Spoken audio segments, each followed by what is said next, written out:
Bwana asifiwe. Bwana asifiwe tena. Nashukuru Mungu sana kwa nafasi nyingine ya kuweza kufika hapa katika kanisa hili letu la Bahati. Ninapenda vile ambavyo mapanga mambo yenu hata kuwa na ibada 3. Leo nimependelea uibaji pia vile umekuwa ukiendelea.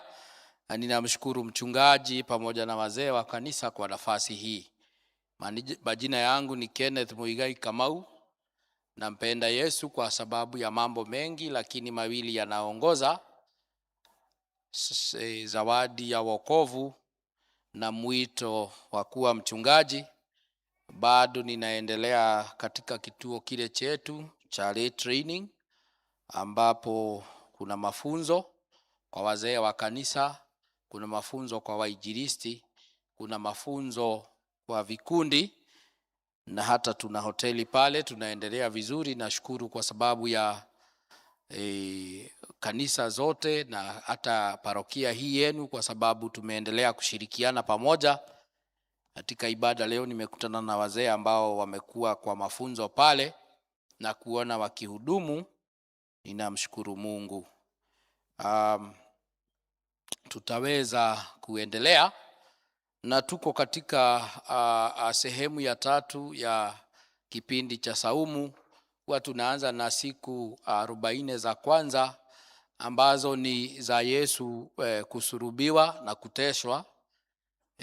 Na pia tuna sehemu ya 2 ambayo Yesu hufufuka kabla aweze kuingia katika utukufu.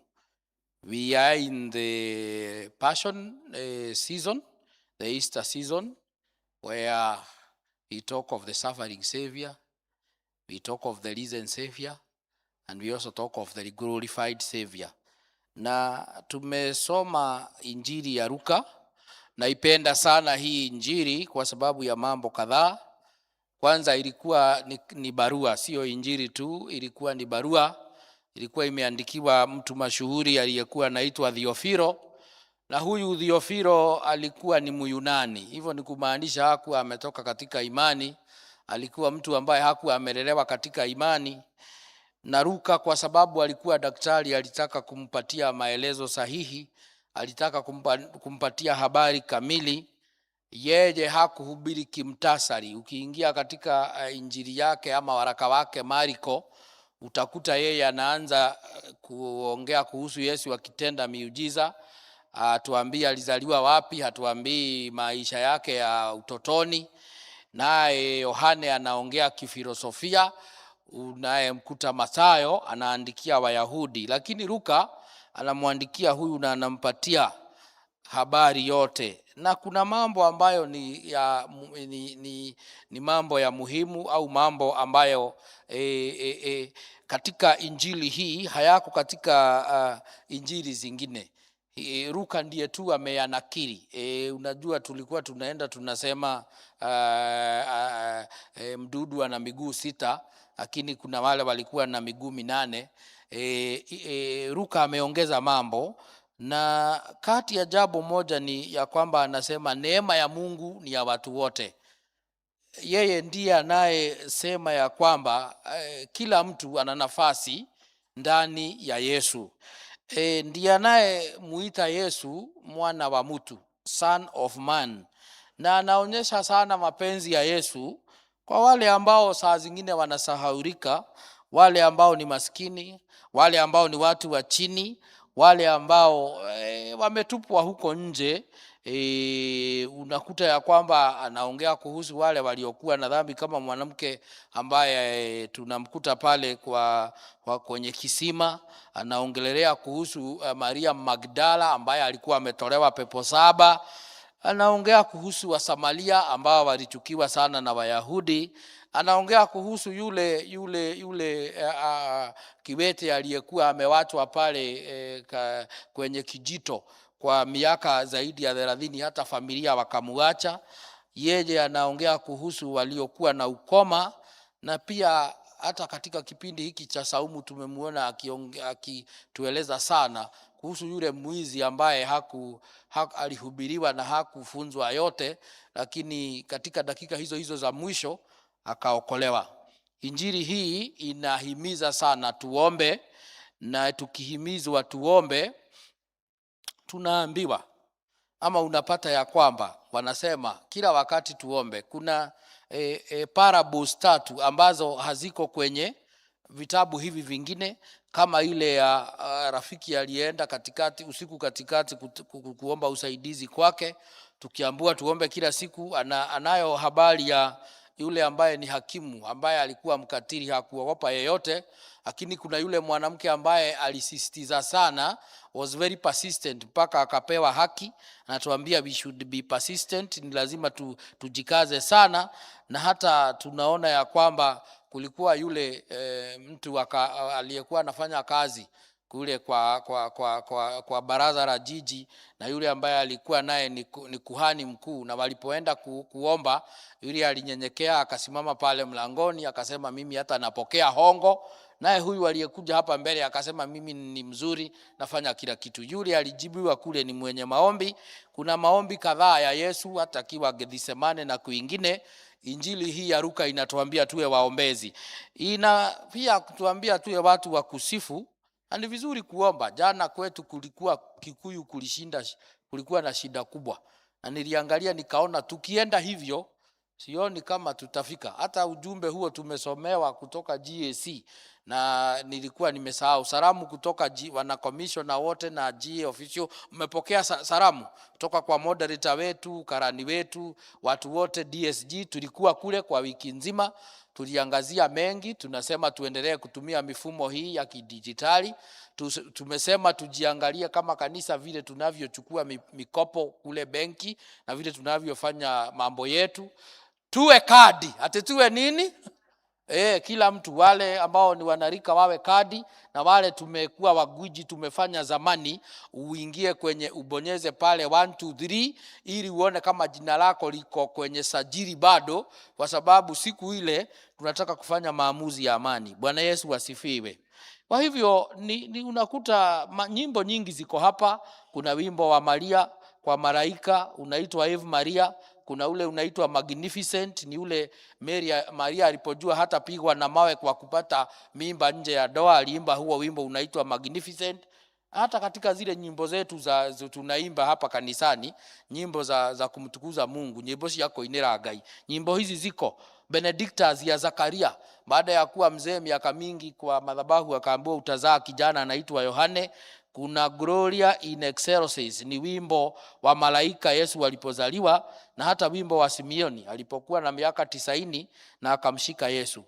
Luka anapenda sana kuwaheshimu wanawake.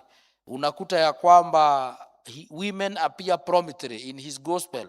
Tunaye Mariamu mama yake Yesu, Elizabeth mama yake John, Mariamu na Martha wale kule kwa kina Zakayo, wale wanadada wa Jerusalem, na hata wajane kadhaa wanapewa nafasi na ufunuo mkubwa wa Yesu. Kipindi kile ama sehemu ile tumesoma inatuambia kuhusu hii safari ya imani ya hawa mitume wa Yesu, na vile walivyokutana na yeye na wakapewa ufunuo.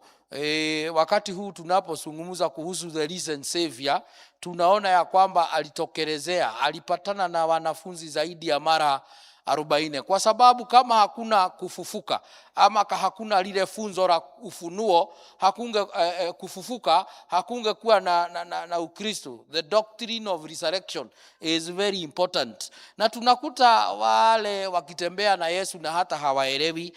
Watu walikuwa wameingia katika kuvunjika.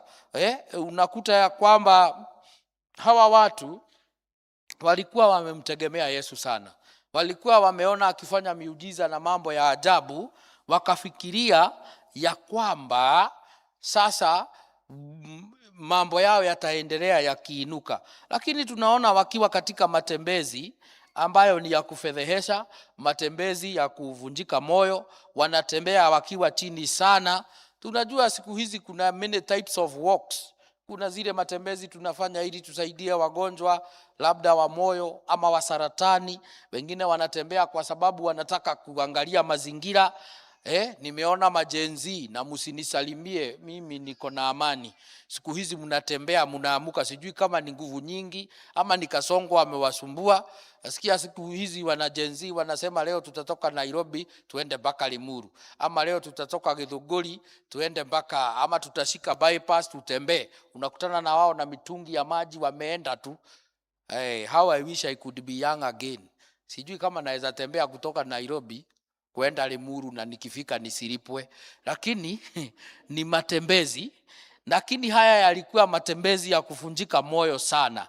Walikuwa ni watu wamekata tamaa. Walifanana kama wale wanafunzi wanaketi kwa mtihani. Sijui kama umeshapitia hali ile. Unafanya mtihani, unaona maswali yamekuwa magumu. Unajua kwa mitihani walimu pia wao walikuwa ni watu wengine, na walimu wasinipige hata nimeoa mmoja, lakini walimu wakati mwingine mko na shida. Unaendelea kupachapa maswali pale kwenye kile chumba cha mtihani. Unasikia umemaliza number 5 na ilikuwa 25 marks. Unasikia mwalimu ameamka anasema please wait, number 5 iko na makosa makubwa sana nitaiandika sana. Na unaona hiyo ndio ilikuwa your strong point. Sasa hawa walikuwa ni kama hao mwanafunzi, unajua akifikiria alifeli, alianguka. Hata wengine wanasema hawataenda kwa matokeo, kwa sababu sasa kuna ile unmet expectation, matarajio yao hata kuchanganyikiwa kwao. Yesu aliposema pale it is finished, waliona sasa mambo yameisha. Ni kama hivyo mwanafunzi anaona huo mtihani nimefeli, kwa hivyo acha nikangane na maisha. Hata ikitangazwa they are living too early, they are concluding. Kama mngekuwa mnajua Kijamani ningewaambia kionei ulia wanyamarika ui ni mwiro wa ngoroi uliotakinyaga. Unajua ni vizuri ujue hata kama unatembea usitembee ukimtorokea Mungu. Yeye anafanya kazi. Na unakuta ya kwamba hata Yesu anapoona aje atokelezee mahali wako, bado wao hawaelewi yako na wao. Hawamtambui, ni macho yao yalikuwa yamefumbwa. Kama leo naona watu wengi wanakata tamaa, watu wengi wanasikia upweke. Tulikuwa tunasoma hii mambo ya kutotambua, tulikuwa tunasoma riwaya kule secondary, na kuna kitabu kimoja kilikuwa kinaitwa Government Inspector, na kuna mzee mmoja hapo alikuwa anaitwa Hilestakov, na alifika mahali fulani akaingia na hakutambuliwa na mtu, watu hawakumjua. Na sasa ninakwambia wakati huko kwenye giza, in the valley of darkness, ukumbuke Yesu bado yupo. Kweli ni kwamba hata kama haumuoni yuko pale. Yesu kuja akaanza kutembea na wao. Biblia haituambii alitokea wapi. Ujue huyu ni Yesu ambaye ana mwili ambao umefufuliwa, so he could appear and disappear. Ilikuwa Gavra bin Vu ameenda, Gavra bin Vu amepatikana. Sasa amekuja akasikia wanazungumza na wanalia sana na wanasema wana yale, lakini akaja akawa anatembea nao. Wale tumelelewa kule nyumbani zamani, mtindo wa kurembesha nyumba tulikuwa tunaweka kulikuwa tunaweka nitakaitaje kale kameandikwa tu pale kabandiko, Christ is the unseen guest into this house, the unseen hearing every conversation, sijui nini hapo, every meal. Alafu sasa tukaanza mambo mengi, sijui tunaweka mama karatasi, sasa tunaweka picha sijui za Liverpool na nini. Tukatoa hiyo. Sasa huwezi enda unless ni kule kijijini kabisa, huwezi enda a modern house upate Christ is the unseen what? Guest in this. Lakini sasa tukumbuke Yesu yupo, na walipokuwa wanatembea naye na hii habari ya kufufuka hawakuielewa. Hawakuelewa Yesu ilikuwa ateswe afe. Walikuwa wanasema ni Mungu gani anaweza kusurubiwa? Ni Mungu gani anaweza kubali Warumi? Ile njia wanatumia ya kuadhibu wakora wale sugu, kuadhibu wahalifu wale wabaya sana, ni kutungikwa kwa msalaba na kuwekwa kwenye makutano ya barabara, in the roundabout, in the crossroads. Ni kuwekwa hapo na uwekwe kwa mlima uonekane. Ndio wanamwambia Yesu tulikuwa tunatumaini. Tulikuwa tunaona huyu ndiye atakuwa mwokozi. Tulikuwa tunaona huyu ndiye atakuwa wa kusaidia Waisraeli. Ni kama kuenda kwa daktari, anakuambia nitakufanyia upasuaji, lakini wewe unangojea akupatie switi. Lakini yeye anakuambia wacha nikufanyia upasuaji ili hata kama utakuwa na uchungu utapona. Wao hawakuelewa ya kwamba Yesu hakuwa mfalme wao. Waligojea a political king. Mtu ambaye angekuja apigane na Warumi. Yesu ndiye huyo, hapigani na Warumi. Hamuulizi Pontio Pilato, hafuati hii serikali ya Kirumi. Hata Yesu huyu habadilishi mfumo wa kisheria. Walikuwa wanadhani ya kwamba yeye atafanya mapinduzi ya serikali ile, lakini anawaambia hata kile ambacho ni cha Kaisari mlipeni, yani mlipe ushuru. Kwa hivyo walikuwa wako very very disappointed, kwa sababu Mungu badala ya wapatie mfalme waliyekuwa wanangoja, aliwapatia huyu the suffering savior. Na kwa hivyo wakawa wameona ya kwamba Mungu hajatimiza malengo. I want to tell you today, God does not meet always your expectations. Matarajio yako sio lazima Mungu yote, sio yote. Matarajio mengine Mungu anakutana nayo. Matarajio mengine Mungu hakutani nayo. Unakuta ya kwamba sometimes yeye anataka kauli ile yako nayo, the purpose that he has iweze kuwa ndio itatimia. Na ni vizuri tuwe tunaelewa Mungu, njia zake za kufanya kazi. Wakati mwingine tutaona ndoto zetu zimefujika, tutaona subra ile tulikuwa nayo haijakutanwa. Unajua, mimi nikiwa kijana nilipotoka form 4, kabla nitoke niendelee na maisha, sisi tulikuwa katika ile mfumo wa Moi, ilikuwa inaitwa something points. University haikuwa hii yenu iko na KUCCP, inaitwa KUPSES hiyo. Sisi tulikuwa tuna points zilikuwa zinagawa, na ungepotelea hapo hata kama umekuwa umepita. Mimi nilikuwa na B+ na niliitwa huko sijui Chepkoilero, nikadinda, nikakuta namba yangu imeenda. Sasa nikaingia katika ukulima. Nikasema acha niwe mkulima, na nikanunua ndama wawili niweze kuwalea, nikawauze kwetu, ni karibu na Daguleti, niwauze nyama. I bought 2 young calves in form of bulls, niwalee, na nilipatia mmoja jina Tumaini na huyo mwingine Subra. Hope and patience. Wacha tu kuende huko kwetu karibu kuna majumba ya sayansi, there are research stations za zinaitwa Karura, ziko karibu na kwetu. Wakati mwingine kiangazi tulikuwa tunakata nyasi ile, lakini tunaonywa na wale wadadisi na watu wa kufanya uchunguzi marisacha, tunaambiwa msichukue nyasi yote hapa, ingine inaweza kuleta madhara. Sasa mimi katika ile kutafutia, nikaenda nikakata nyasi ambayo haikuwa imeidhiniwa, nikawapatia wale Tumaini na Subra, wacha wafariki. Wacha wa nini? Nikawa kama yule jamaa anaimbanga kwa Kijerumani, moyu nireke itoke na mudu ta nyunyetwo mwetereri na mwihoko kwenda kuma ni kume.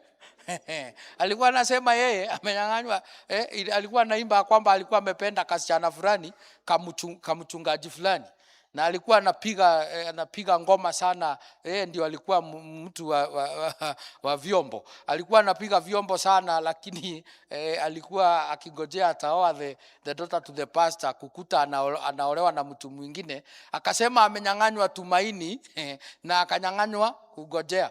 That they have taken your patience and they have also taken your hope. Munanielewa? Hapa ndipo walikuwa that now our hope has gone, our patience haijakuwa. Sasa mpaka Yesu akaona afadhali awahubirie, akawaanza na neno. Ni vizuri tujue neno. Tunaposema ni ujumbe wa Bwana, tazama uishi, yeye aliwapatia neno, akaanza kuambia sasa muangalie. kutoka Musa mpaka manabii. Si Biblia inasema Yesu anafaa ateswe?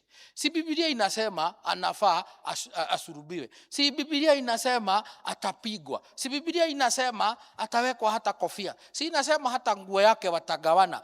Kwa nini hamuelewi vile imeandikwa? Na Wakristo saa zingine hata saa hii naona hatuelewi vile Biblia imeandikwa. Hatujui kusema it is written. Inabidi turudi kwa maandiko. Nimeshukuru sana, ninafanya kazi na director wa TE, nimesikia TE program hapa kuna hiyo ya crossing over, nimesikia holistic nurturing of children. Ingia hapa ujue maandiko. Kwa sababu Yesu alikuwa anawaambia na hata nyinyi. Si hata wanawake walienda na wamekuta ya kwamba kaburi liko wazi, jiwe limeondolewa na matambara tu ndio yako pale. Lakini wale Waisraeli walikuwa tu kama hawa watu wagema. Cha mwanamke kinaaminiwa kesho asubuhi. Kia mtumia getekagio gekate. Hata hawa wanaambia Yesu ya kwamba yenyewe hata wanawake walistustua. Walikimbia asubuhi na mafuta mazuri ya kwenda kumpaka, lakini sasa wakakuta hayupo. Na hata wengine wetu wameenda hapo wakakuta kweli jiwe haliko, tunaona tu ni matabara, lakini hatuamini. Yesu anawaambia mko na ushahidi huo wote, unajua hatukumuona, ndio wanamwambia. Mazungumzo yalikuwa makali sana wanapoendelea wakitembea. Sasa hata wanamuuliza, kwani wewe tu ndio the stranger in Jerusalem? Haujui vile alikuwa? Haujui huyu mtu alikuwa mkuu, alikuwa anahubiri, alikuwa anafufua kina Lazaro na wengine na Jairo na nani, alikuwa anapatia mikate sisi tukiwa 5,000, alikuwa huyu. Lakini sasa ilipofika yeye ajiokoe pale, akuje amalize hawa, alikubalia wale Sanhedrin na Warumi kumuua. Sasa hiyo ndio habari kamili. Lakini Yesu alipoendelea akawapatia maneno, hawakuelewa. Unajua Hosea I think it is 6:4 inasema watu wangu wanapotea kwa sababu hawalielewi neno. Ni vizuri kujua mambo yameandikwaje. Juzi nimeona Kasongo, pole kwa kumuita hivyo, na Wamunyoro wamemenyana, walihubiriana. Kasongo anasema oyoya, Mungu ndiye anamwagilia mtu mafuta. Wewe nyamaza, mimi nimemwagiliwa mafuta. Na yule mwingine nasikia Samueli 8 inasema ya kwamba Waisraeli walitaka mfalme. Mungu akaona hata niwapatie huyu ndio wajue shida ni mjukuu na inakuja baadaye, ndio waelewe choices have consequences. Sasa tulikuwa na Samueli anaitwa Uhuru na akatuambia sasa bwana unajua sasa mpaka wanasiasa wameanza kutukanganya na Biblia. Nikajua sasa hapa tumeingia kwa sababu hawa jamaa wakianza sasa ni Biblia, tutaona makuu kabla tufanye. Ni vizuri ujisomee Biblia because they will misquote and misinterpret the word of God.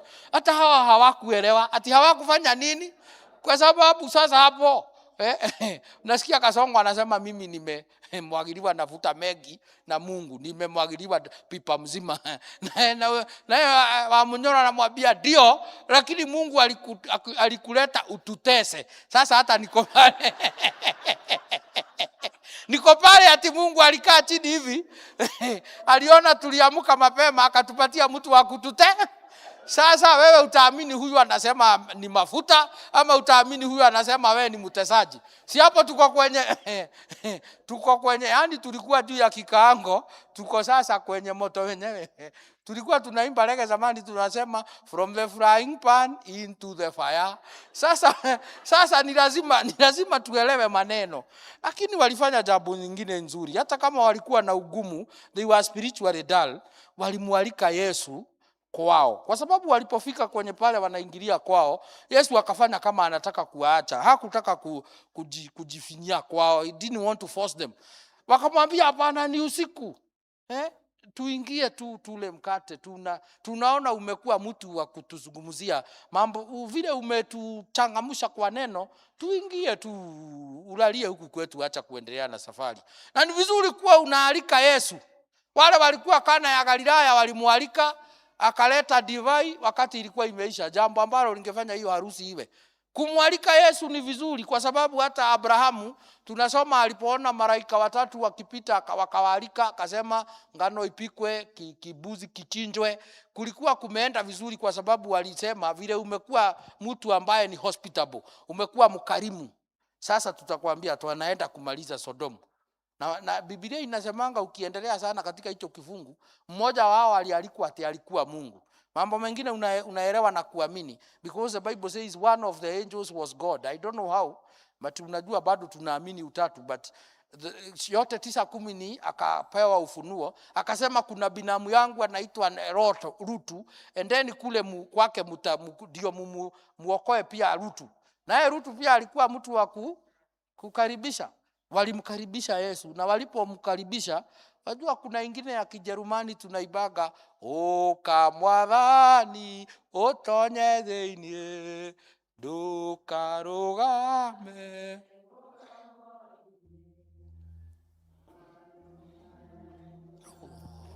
Odeke atatengeneza sie wago. Pole kwa wale hawaelewi Kijerumani, lakini kusema ingia ndani, ataifanya nini? Sasa walipomwambia aingie ndipo sasa walikuwa wale, na walipokuwa wanakula mkate ule wa kawaida, Yesu aliumega. Ati Yesu alifanya nini? Hawakuelewana jiani, lakini walipofika pale mezani na kukaandaliwa, wakawa wakarimu kwake Yesu. Sasa vile aliomba na vile aliumega mkate na kuuvunja, wakafunguliwa macho, wakaona huyu ni Yesu. Ate huyu ni nani? Sasa mambo ikawa sasa wale walikuwa vipofu tena wamekuwa sasa watu weledi, wamefunguliwa macho, from spiritual blindness to spiritual sight. Wakaona kweli huu ni, unajua tunapokuja hata katika meza ya Bwana, we should know that is a divine moment.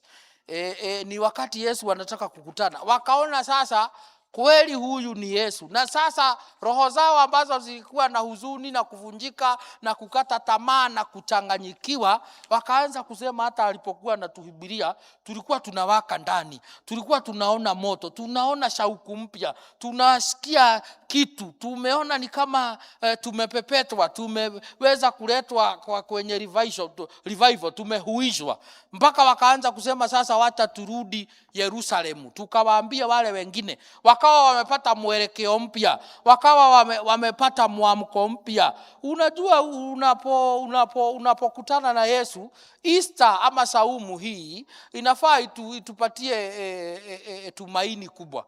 Kama Yesu hakufufuka hatungekuwa na tumaini. Lakini mimi najua hata kama mambo yako unatembea na limu na yako chini kabisa, ndoa yako imeisha, biashara yako imeisha, umepewa na daktari ati una saratani, Easter inakwambia unaweza fufuka. Hata Wakikuyu wa zamani walikuwa na Karaoke, kwa sababu walikuwa wakitupa watu huko kwa kichaka uliwe na fisi, na walikuwa nakupeleka na chakula, kwa sababu haku anataka ukufie kwa nyumba, kwa sababu nyumba hiyo haingeishi mtu, ingebidi iwe imewachwa mahame. Sasa walikuwa nakupeleka huko kwa kichaka na wanakupatia chakula kidogo, lakini ukisikia fisi nao hawapendi kula kitu kiko hai. Sasa walikuwa wanakuja wanacheka hapo, nimefanya kazi kule Savo, ukisikia fisi wakicheka waa, sasa unajua wanangoja ufe. Kuna watu walikuwa wanatambaa, wanaenda wanajikakamua, wanarudi kwa watu wao. Hao ndio walikuwa wanaitwa joki, wanaitwa Karaoke, kumaanisha ya kwamba jambo hili la kufufuka, we should celebrate resurrection. It's very important. Sasa wakawa wamekimbia na wakawa sasa wao ni mashahidi, wana habari njema, wakakimbia kabisa. Walikuwa wamekata tamaa kabisa, sasa wamekuwa washahidi. Walikuwa sasa wamelikuwa na uoga, walikuwa wanatoka Yerusalemu mahali pa baraka kwenda Emau mahali ambapo sio pa baraka, lakini sasa wanarudi na ushuhuda. Ile kunyamaza yao sasa ni kuongea, wakawa wamekimbia sana kwenda kusema mambo Najua nasomanga, napenda kusoma vitabu. Una hadithi moja nilisoma kuna kitabu katika maktaba yangu kinaitwa Alfu Lela Ulera au siku 101. Wale wasomi wa kabisa mnakumbuka tulisoma hiyo pamoja na Shaban Robert, Alfu Lela Ulera. Na masomo ya msingi. Kwa nini mmeniambia hivyo? Nani hamjasoma 1000 Arabian Nights? Kuna habari ya mwanamke mmoja ambaye alikuwa mtu wa subira, mtu wa tumaini, na alisaidia mume wake sana. Alikuwa mtu wa biashara. Biashara yao ikiwa chini, anapatia mume wake tumaini. Mambo yakienda segemnege, anamwambia ngojea. Na ninasomanga ya kwamba siku moja huyo jamaa alitaka kuenda kule ugaibuni, tuseme ni Turkey. Sasa watu nasikia wanaendea mizigo Turkey ama China, ugaibuni kwenda kuchukua mali. Akamwambia watoto wake wanne, uniambie zawadi unataka, uniambie zawadi unataka, uniambie zawadi unataka. Na wote wakamwambia, kila watoto wake wote wakamwambia zawadi walitaka. Lakini alipofika kwa mkewe, si nimesema ni mtu wa tumaini, ni mtu wa subra, akamwambia subra itafuta heri. Ati subra itafanya nini? Akampatia hiyo methali, akamwambia subira mume wangu ndio itafuta heri. Alikuwa anataka afikirie zawadi yenye inaweza letwa, sio imsaidie yeye tu, paka familia. Kwa hivyo akamwambia mume wangu ngojea, lakini alimwambia kimethali. Na yeye alikuwa mwanaume kama wengine wetu sisi. Sasa alifikiria kuna zawadi inaitwa subra, uvuta heri. Sasa ndiye huyo kwa ndege ameenda, amefika huko, amenunua mizigo yake ya biashara, amenunulia watoto zawadi zao. Sasa akaanza kubisha kule kwa maduka, we unauza subira uvuta heri? Akachekwa na duka lote, hatuna hiyo. Akaenda lingine, unauza subira uvuta heri? Akafika kwa Msomali mmoja ama Muhindi mmoja chapu ama mtu wa Gema, akamwambia, wale wanajua biashara kabisa, akamwambia tunauza hiyo. Jamaa akaita watu wake wa kazi, akawaambia endeni pale kwenye kichaka pale, mkate miti, muifunge vizuri na vifurusi, bankwe vizuri na ile makaratasi. Mnajua ile karatasi si mnajua ile karatasi ya gift ile mzuri, gift wrapper. Akafunga nayo, akakuja akamwambia, kwanza ni dhahabu, hii ni ghali sana. Kapeana laki kadhaa, sababu alimpenda mkewe, kwa ndege mpaka nyumbani. Watoto akapeleka mizigo ya duka, akapeleka mizigo ya biashara kwa biashara yake, akaleta nyumbani. Akakuja akaambia mtoto wa kwanza, zawadi yako ni hii, yako ni hii, yako ni hii. Akampa mke wake pia, hii ndio subira huvuta nini. Mke wake alikuwa na hekima nyingi, hakufungua mbele ya watoto. Wakaenda kwenye chumba cha kulala, kafunguka akakuta tumiti tumepangwa, akafunga vizuri. Kaenda akamwambia mume wangu, asante sana, zawadi nimeipokea. Mzee hakuwa anajua, alifikiria labda ni kangua fulani, hakuuliza swali, si ameleta nini. Lakini wengine wetu, kama ni wewe, ungeenda umpige na hiyo miti, mwambie unaniletea miti kutoka Dubai. Sasa mzee akaenda kwa kazi, soko likafunguliwa. Naye mfalme wa kule akawa ameugua sana, karibu kufa. Yule mganga mdaktari wa mitishamba akaambia madaktari, sasa akaambia majemedali wamesimama pale, unajua uwezi sema the president is about to die. Ukiwa daktari unaweza nyogwa. Wafalme hawapatiagwa bad news. Unaweza kasirika akunyonge, aleseme Daudi aliambiwa nimeua Saul, wakasema kata hii kichwa. Sasa huyu mtu akawa daktari, akawa wa hekima, akamwambia hapa jemedali wakuu na watu wa serikali, subira itafuta hiyo ndio dawa. Sasa nao ni wajinga, wakatumana, endeni kule soko, mtu anasubira uvuta heri iletwe haraka sana. Sasa walienda wakisema, nani anauza subira uvuta heri hapa? Nani? Na wako na silaha zao, wamejibamba. Ule mzee, niliwaambia ni mzee aina gani, niko nayo. Akaambiwa kuja, iko wapi? Nyumbani. Kwani nimenunulia mke wangu, kama inatakana na mfalme taongea naye, mke wangu ni mzuri. Magari hapa mpaka nyumbani, my wife subira uvuta heri ile inatakikana. Sasa mwanamke akaona hatari, lakini akakunja vizuri, akawapatia. Mzee akaambiwa, vile itaenda dawa tutakupatia ripoti. Mpaka kule Ikulu. Daktari alipoletewa, alikuwa daktari mjanja, akaona ameletewa miti, akasema sawa, pelekeni kwa mpishi mkuu kule, ichemushwe kabisa masaa 3, uniletee ile ikiwa imepoa maji yale. Kafanywa hivyo, ikachemushwa. Sasa ilipoletwa, yule nani akachukua mfalme, kamfungua gari, kaweka hiyo kubu. Mfalme kumeza mara moja kubu, kafungua macho kumeza mara 3, akaamuka hivi hiyo dawa iko na nguvu. Akameza yote. Baada ya masaa kama 3 anajaribu kusimama hivi, kukaambiwa sasa ule mtu aliuza hii atafutwe. Mwanamke sasa mzee akakutwa, akaambiwa, wewe umesaidia nchi, umeokoa mfalme wetu, sasa wewe hata unafaa uwe unaishi Ikulu. Mwanamke alipokuja akaambiwa vile kumeenda vizuri, anaambiwa na mke wake, tumetajika, tumejulikana na ufalme huu. Anaendelea kusema subira huvuta heri. Ati subira hufanya nini? Watu wangu, naambia Easter inatuambia tusubiri, heri inakuja. Bwana Yesu asifiwe. Inapomalizia kuna vitabu, mimi nimewaambia ni msomi. Kuna kitabu kile changu I read poems. Na kuna moja napenda sana inaitwa Footprints in the Sand. Na aliyeandika anasema ati walikuwa wanatembea na Mungu katika safari ya maisha. Na wakati anaona kweli wanatembea wameshikana, anaona 4 footprints, a pair of footprints in the sand, yake na ya Mungu wameshikana. Lakini kuna wakati alikuwa anaenda anaona ni yake tu anatembea. Na akauliza Mungu, kwani wakati mwingine kukiwa shida unaniwachanga? Kwa sababu kuna wakati naona footprint zetu ziko 4, ni 2 tu. Mungu akamwambia, wakati huo huwa ninakubeba. Ati wakati huo huwa ninafanya nini? Kuna wakati Mungu anatubeba, na kuna mwimbaji alisema ananibeba. Ati anafanya nini? Kwa hivyo when you feel abandoned, Jesus is near. Unapofikiria watu wote wamekuacha, jua Yesu yu karibu na wewe. Wakati umechanganyikiwa, when you are confused, listen to Jesus speaking to you. Bwana Yesu asifiwe. Na wakati umekosa tumaini kabisa, jua Yesu yu kazini. Kwa hivyo wapenzi, msiondoke Yerusalemu kwa haraka. Hata Waswahili walikuwa kwa shule tulikuwa tunaambiwa tuandike insa, kawia ufike. Ati kawia nini? Tare in Jerusalem. Kawieni Yerusalem, msiende Emau, mambo yatabadilika. Na pia muelewe wakati wa kutembelewa kwenu. During Easter, the Jews did not understand that God was fulfilling prophecy. When God will visit you, do not misinterpret your season. Kuna kipindi cha maisha yako Mungu atakuja kukutembelewa, uwe umeelewa. Understand the times you live in and know what to do. Your season of blessings is coming. Kipindi cha baraka, majira ya baraka yatakuja. Unajua tulikuwa tunaimba youth, majira ya pita mbio, pam. Lakini majira hayo kuna majira ya kubarikiwa. Bwana Yesu asifiwe.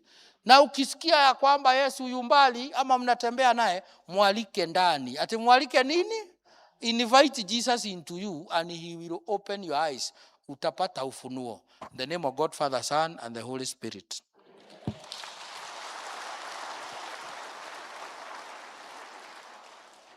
Hebu tuombe.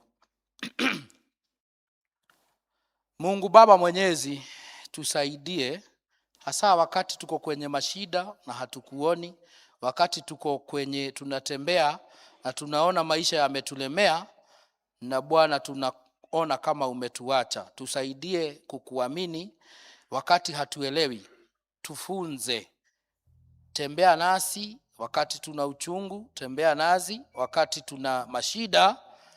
Na ikifika wakati Bwana, jidhihirishe, jionyeshe, utokelezee katika safari hii ya maisha, na mambo ambayo yamekuwa yamepoa, moto ambao unaisha, tunakosa radha ya maisha.